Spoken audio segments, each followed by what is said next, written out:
Hi friends, ఇప్పుడు బెండకాయ పులుసు వేస్తున్నా. ఇంకా బెండకాయలు, ఉల్లిగడ్డ, పచ్చిమిరపకాయలు, అల్లం వెల్లిగడ్డ పేస్ట్, కరివేపాకు, సరిపడా ఆయిల్ పోసి ఆయిల్ కాలిన తర్వాత ఈ పోపు దినుసులు వేస్తా.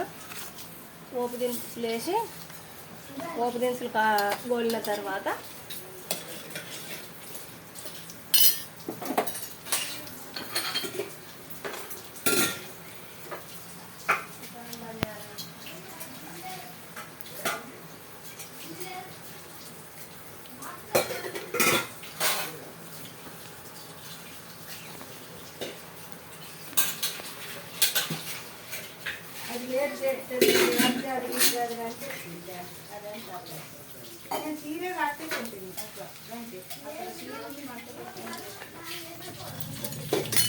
పోపు గింజలు గోలిన తర్వాత మిరపకాయలు వేయాలి.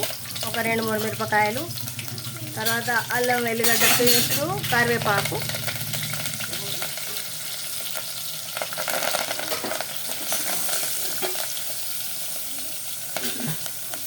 తర్వాత ఉల్లిగడ్డలు వేయాలి.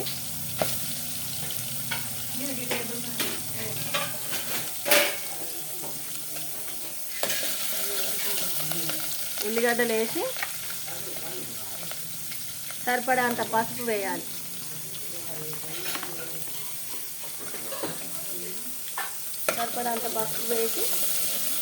కలపాలి. ఉల్లిగడ్డ గోలిన తర్వాత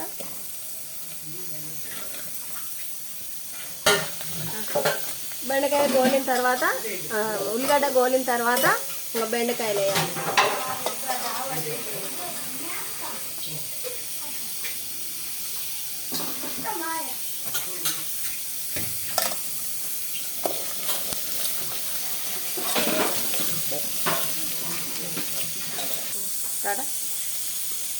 ఇంకా బెండకాయలు కొంచెం గోలిన తర్వాత సరిపడా కారం,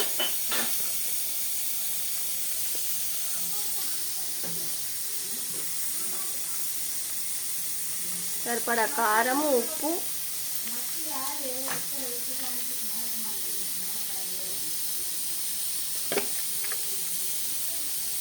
పచ్చి ధనియాల పొడి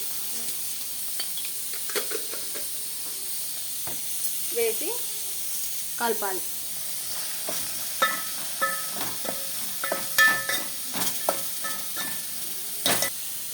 బెండకాయ కొంచెం ఉప్పు కారం గోలంగానే పులుసు పోయాలి. ఇందులో బెండకాయ పులుసు, చింతపండు పులుసు. ఓకే ఫ్రెండ్స్, ఇక బెండకాయ పులుసు మంచిగా మరిగిపోయింది.